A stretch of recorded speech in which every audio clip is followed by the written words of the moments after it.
My child, you have been counting the wrong treasure. You have looked at what is left in your hands and called it your portion. You have looked at the bills, the delays, the closed doors, and the years of going without. And somewhere deep inside, you began to believe that the good things were handed out before you arrived. But I am telling you now, your inheritance was not lost. It was kept.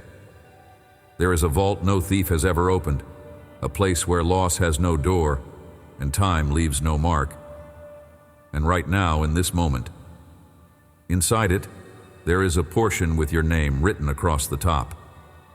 You have been recounting the coins in your pocket and calling that your whole worth. You have measured your life by what fits in two tired hands. And all the while, far above the reach of every fear that visits you in the quiet, an inheritance imperishable, undefiled and unfading, kept in heaven for you, has been waiting, undiminished, since before the foundation of the world. So hear me say it plainly, the way a father says the thing his child has needed to hear for years. You are not poor. You have been looking for your inheritance in the wrong place. It was kept in heaven for you. I am not asking you to earn your way to it. I am not asking you to be stronger or to fix the part of yourself you are most ashamed of before you come near. I am asking only for your attention, and underneath your attention, for your heart. Not so I can take it, so I can finally place into it what I have been holding for you all along. Stay with me through this message, and before it is over, I will show you why your heart keeps reading your whole life as poverty, when a portion in your name has already been sealed and stored where nothing can ever reach it. There is no rush in this.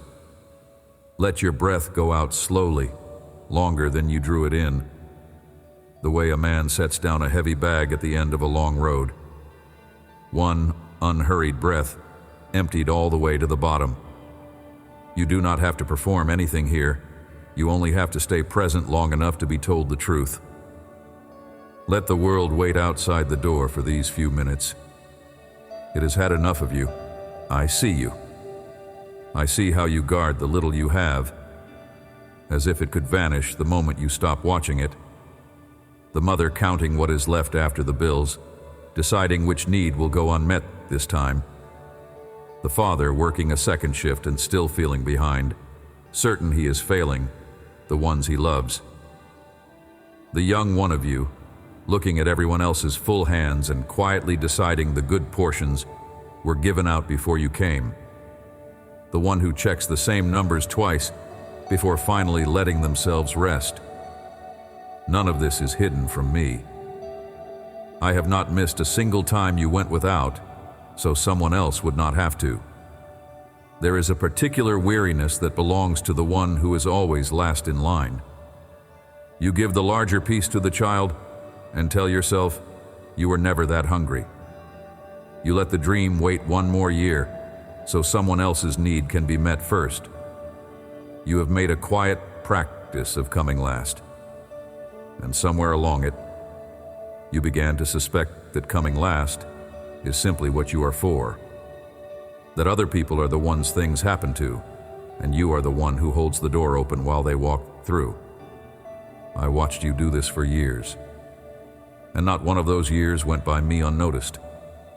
There is a part of you that flinches when something good arrives, because a voice in you is already calculating how soon it will be taken. You taste the joy with one hand, while the other braces for the bill. And in the long quiet, when the house finally settles, you do the math one more time and conclude that whatever treasure exists in this world was never meant for hands like yours. I know the smaller ways this fear shows itself too. The ones you would never confess to anyone. The way you cannot accept a gift without immediately planning how to repay it, because owing makes you feel exposed. The way a kind word slides right off you, unable to find a place to land.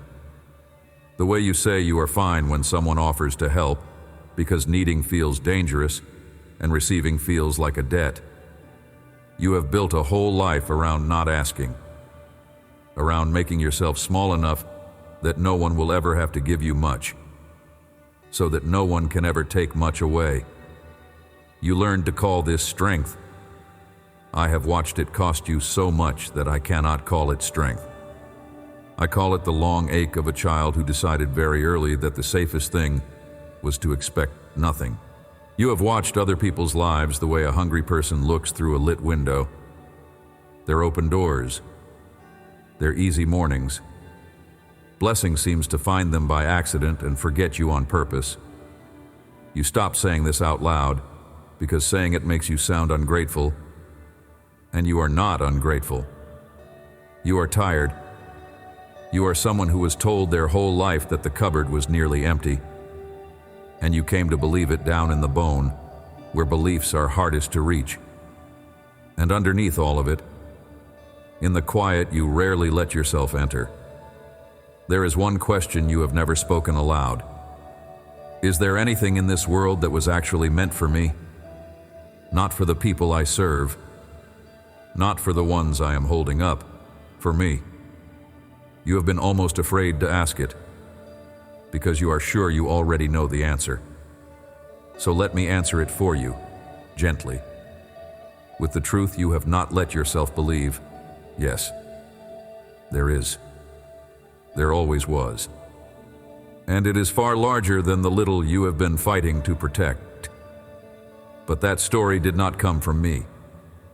The emptiness you feel is not a verdict I handed down. It is not a measure of how much I decided to give you. It is a story that was placed in your hands before you were old enough to question it. And you have carried it ever since like a debt that was never yours to pay. Hear where that ache comes from, because it did not begin with you.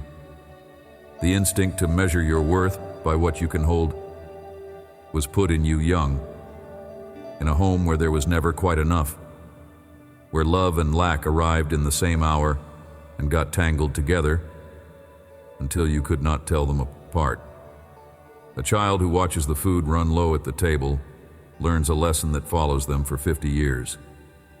Want nothing too much because wanting is how you get hurt. That lesson became the floor you stand on.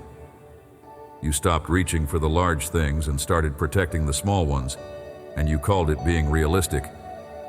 The fear that you will run out was handed to you by frightened people who were only repeating what they themselves had been handed. It is an old inheritance, and it is the one inheritance I am asking you to set down so your hands are free for the real one. So unclench your jaw for a moment. The one you did not notice was clenched.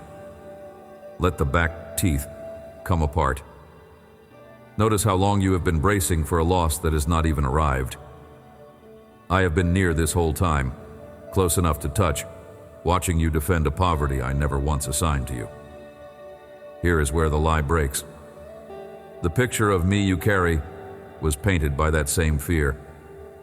You learned to read me as a God who hands out portions carefully, weighing whether you have earned this season's bread. A God who keeps the best things on a high shelf to see how badly you want them. A God who is generous with other people and careful with you. A God whose blessing is a wage you are always a little short of earning, no matter how early you rise. That is not who I am. That has never been who I am. Not once. I am not standing over a locked storehouse deciding whether your effort this week qualifies you for a crumb. I am a father who has already written you into the will, and here is something I need you to feel in your chest, because everything turns on it. There is a world of difference between a wage and an inheritance, and you have spent your life confusing the two. A wage is earned. It is anxious. It is measured by the hour and weighed against the work, and it must be earned again tomorrow, and again the morning after that, with no end and no rest. A wage can be docked. A wage can be withheld when the work falls short. A wage keeps a man forever counting, because the moment he stops working, the supply stops with him. A man who lives on wages watches the clock and watches the master's face, forever wondering if today was enough to deserve tomorrow's bread. That is how you have been living with me. Earning, calculating, measuring, reading every hard season as a sign you had fallen behind in some ledger only I could see, and rising the next morning to try to make up the difference.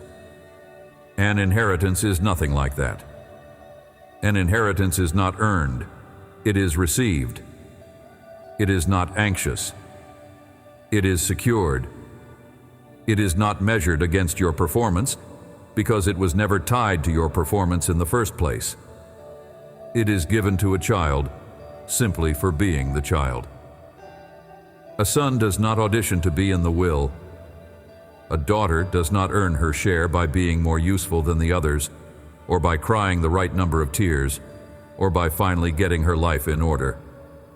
You did nothing to deserve your own eyes, your own name, the shape of your own hands. You will do nothing to deserve this either. It is already yours, by birth into my family, written in before you drew your first breath. Now listen carefully, because this is the line fear cannot survive. An heir can rest in the middle of the work because the portion does not rise and fall with the day's effort. An heir can fail on Tuesday and still be an heir on Wednesday. An heir can walk through a long dry season and never once wonder if they have been written out of the family, because belonging was never the wage. Belonging was the starting place. I did not bring you into my house as a hired worker, hoping to be kept on. I brought you in as a child, and what I am keeping for you was never the reward for a good enough life. It is the birthright of a loved one. Let that reach the place where you are most tired. You have been working overtime to earn a love you already have, performing every morning to keep a place that was given to you for free. Imagine how light the days would become if you walked through them as someone who already belongs, instead of someone auditioning to stay. That lightness is not a reward I am holding back from you until you behave well enough. It is the simple truth of your situation, and it becomes yours the moment you believe it. Notice, too, what this fear has been doing to your generosity. A person who believes the supply is about to run out cannot give freely. They hold back. They ration their kindness. They keep one eye on what it might cost them. But an heir who knows the storehouse is full can give without flinching, because giving never threatens a portion that is already secured somewhere safe. The grip you have kept on your life has not only blocked what I long to give you, it has quietly closed your hands toward the people around you. When you finally believe how much is kept for you, you will find yourself able to give in a way that used to frighten you, and that, too, is part of the inheritance. If this is reaching the place in you that has been afraid to receive, write "kept" in the comments. And while you are there, you will find 7 letters waiting in the pinned comment above, 1 for each of the next 7 mornings. Take them. I want to read you something now, a line I set down for you a very long time ago, long before you were anxious about any of this. I did not write it for scholars to argue over in quiet halls. I wrote it for the one who lies awake doing the math, the one who is sure the good portions are gone, the one who stopped expecting anything for themselves and only prays now for the people they love, because hoping for their own life began to feel like greed. These are not pretty words I am offering to soothe you and leave you exactly where I found you. They are the recorded truth about where your treasure actually is, written down and preserved so that on your hardest day you would have something more solid than your feelings to stand on. Your feelings will tell you the cupboard is empty. This will tell you the truth. And the truth was set down long before your fear was, which makes the fear the newcomer here, not the truth. These words first reached a scattered handful of believers who had lost almost everything the world counts as wealth. Many of them had been driven out of their homes. Some had watched their possessions seized, their names dishonored, their futures shut in front of them, like a closing door. They were strangers in cities that did not want them, living in rented corners with nothing to pass down to a single child. By every visible measure, these were people with no inheritance at all. The world had looked at them and decided they had been left out of everything good. A letter found them in that exile. It was read aloud in a borrowed room, by lamplight, to people who had every reason to believe their portion had been stolen for good, and who were tempted, the very way you are tempted, to measure their whole worth by the empty space where their belongings used to be. Picture them, leaning in toward the one small flame, listening for any word that might tell them their suffering had not erased them from the story. Some had children on their laps with nothing to leave them. Some were old and afraid they would die with empty hands. Some had once been comfortable and now had nothing, and the shame of that was its own kind of poverty. They were exactly the kind of people the world writes off, and exactly the kind of people I love to surprise. The man who wrote it had once watched a storm and lost his nerve, had once been so afraid of losing his own life that he denied even knowing my son. He, of all people, knew what it was to feel like he had forfeited his place, like he had spent his one chance and could never be trusted with anything good again. And yet I had restored him, given him back a portion he was certain he had thrown away, and made him the very one to tell others that no failure had emptied their account with me. So through the hand of a man who had been forgiven much, I told them, and I am telling you, exactly where you are sitting, what was actually being kept, far out of reach of every hand that had ever taken anything from them. This is what I said. 1 Peter chapter 1, verse 4, that they had been born again into an inheritance, imperishable, undefiled and unfading, kept in heaven for you. Sit with each word, because each one was chosen for the exact fear you carry, imperishable. It cannot rot the way the things you store away seem to rot. Not the savings swallowed by an emergency, not the security that ages and breaks down, not the good season that always seems to spoil before you have finished enjoying it. Whatever happens to everything else, this does not decay, undefiled. No hand can dirty it, no betrayal can stain it. No mistake of yours has lowered its value by a single coin, and that includes the mistake you are most afraid I am still counting. The thing you did that you are certain disqualified you, it never touched this. The inheritance stayed undefiled, while you were sure you had ruined everything, unfading. It does not lose its color the way every other bright thing in your life has slowly gone gray. Not the dreams that dimmed, not the hope you used to carry into a new year. This one keeps its color. It is as bright as the day I set it aside, and brighter still when you finally hold it. And then the words that answer everything you have feared in the dark, kept in heaven for you. Hear what that does to the fear of running out.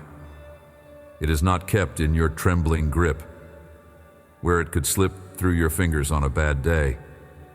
It is not kept in a bank that can fail, a house that can burn, a body that can weaken.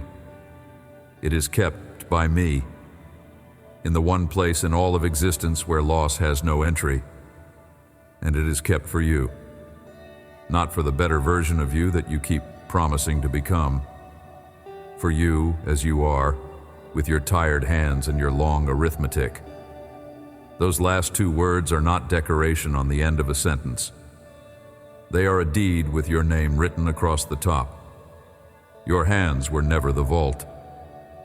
That is the thing fear never told you. You have guarded your portion as if everything depended on your grip, and the whole time the real portion was never in your grip at all. The inheritance was never stored where thieves could reach it. A child does not carry the family fortune in their pockets where it could be lost on the road. The father keeps it safe until the child is grown. It was in heaven the entire time, sealed, undiminished, waiting with your name on it. So look again at the question your heart keeps asking in the dark. Why does my life keep reading like poverty? Here is the answer, and it is simpler than you feared. Because no one ever told you the inheritance was already kept, not earned, not pending, not at risk, kept. You spent your years counting the coins in your hand and calling that your worth, when the real portion was never meant to be in your hand at all. You are not poor. You have never been poor. Not for one single day. You were only looking in the one place where it was never kept. Kept in heaven. Kept for you. Kept beyond loss, kept beyond failure, kept where fear cannot reach. Hold that word because it is the center of everything I am saying to you. Not earned, not pending, not at the mercy of your worst week, kept. The same word a careful steward uses for the one treasure he will guard with his life. The same word a father uses for the gift he set aside the day his child was born and never once let out of his sight. And this changes what your hard seasons actually mean. The door that closed, the money that ran out, the people who took what they could and left. What you lost was real, but it was not the inheritance. None of it reached the room where your true portion is stored, because that room has never once been broken into. You grieved as if your treasure had been stolen, but your treasure was never in the rooms that were robbed. It was somewhere no robber has ever stood. I do not make light of what you lost. The grief was real and the cost was real, and I sat with you in it even when you could not feel me there. But hear me carefully. What you lost was real, but it was not the inheritance. The inheritance is intact. It has always been intact. This is why I asked you at the very start for your heart. Not because I am taking something from you.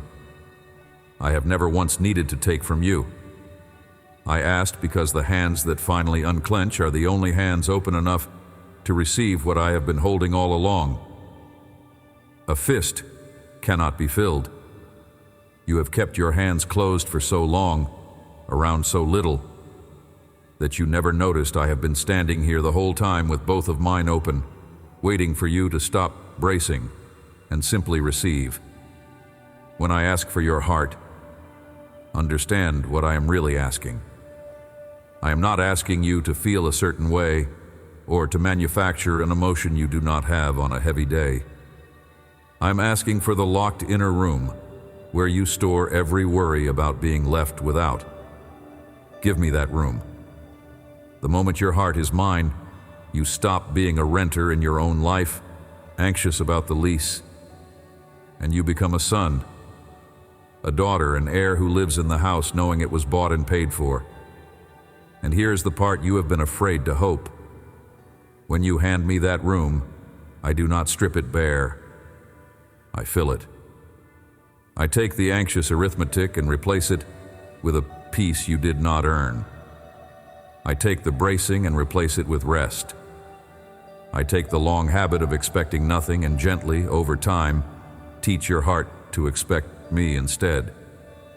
You have feared that surrender means loss, that giving me your heart leaves you with even less than you have now. But I am not the kind of father who empties a child's hands. I empty them only so I can fill them with what will never run out. What you give me, I give back to you and more, and what I add, no one can take. The heart is not a payment you owe me. It is the door I walk through to carry everything else inside. You have been standing on the other side of that door for years, certain that whatever was on my side of it was reserved for someone more deserving. There was never anyone more deserving. There was only you, and a portion with your name on it, and a father waiting for the latch to lift.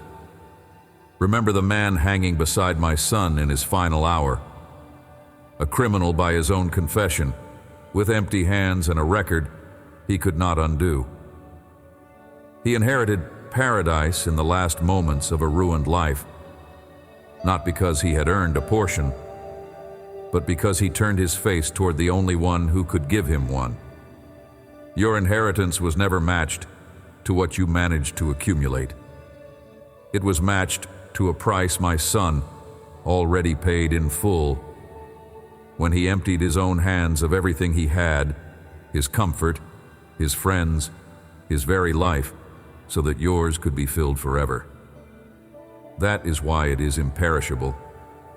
It does not rest on your strength, which fails by Wednesday. It rests on a love that finished its work and cannot be undone. So here is something small you can carry into the rest of your week. You do not have to make a large vow, and you do not have to feel rich to begin. The next time the old fear arrives, the one that whispers you have missed your share, that the good portions went to other people, that you had better grip tighter or lose what little is left, you do not have to argue with it. Arguing only feeds it. You only have to answer it with one quiet word: kept. That is all. Kept in heaven. For me. Then go on with what you are doing and let the word do its slow work underneath the noise of the day. You can pair it with your hands, if you want to. When the fear grips, let your fingers open instead of close, just for a single breath. Palms loose the way a person looks who is waiting to receive something, rather than guard it. You are not throwing anything away. You are practicing the posture of an heir instead of a beggar. The body learns what the mind is slow to believe, and a hand held open long enough begins to teach the heart that it is safe to receive. And let your breath help you, the way it helped you at the start. When you feel the count starting up again in your chest, let one breath go all the way out, slow and complete, the way you set down a weight you are tired of carrying. You do not have to force a feeling to come. You are simply giving your body a small rehearsal of what your heart is learning, that the holding was never what kept you, and the letting go is not the loss you feared. And if your jaw returns to its old bracing during the day, as it will, do not scold yourself. Simply let it soften again, the way you would gently set down something you picked up out of habit. Each time you loosen, you are rehearsing the truth that the holding was never what kept you safe. I am what keeps you safe. I always have been. You will not feel rich the first time you say the word. You may not feel different the 10th time. This is slow work, and slow work is real work. And there is no rush in it with me. But somewhere around the 30th time, you will notice the math in your head has gone quieter, that a whole evening passed and you never once opened the ledger. Somewhere around the 50th, you will catch yourself loosening your grip on something you used to guard with both hands, and finding that nothing fell. And somewhere further on, you will realize you have gone a whole week without measuring your worth by what is left in the account, because you finally know where your treasure lives, and that it is not anywhere a hand can reach to take it. You were never poor, my child. You were only an heir who had not yet read the will. The portion is kept. Your trembling did not lessen it. Your failure did not stain it. Your loss did not reach it. Your fear did not cancel it. It is kept in heaven for you. Amen. Before you go, hear one last thing. Comment treasure if you are ready to stop living like the inheritance was lost. And if you need help carrying this truth into the next 7 mornings, the 7 letters are waiting for you in the pinned comment. Then, Pass this message to one person whose hands have been clenched around too little for too long, and follow along so the next word can find you where you are. You were never meant to count your worth alone.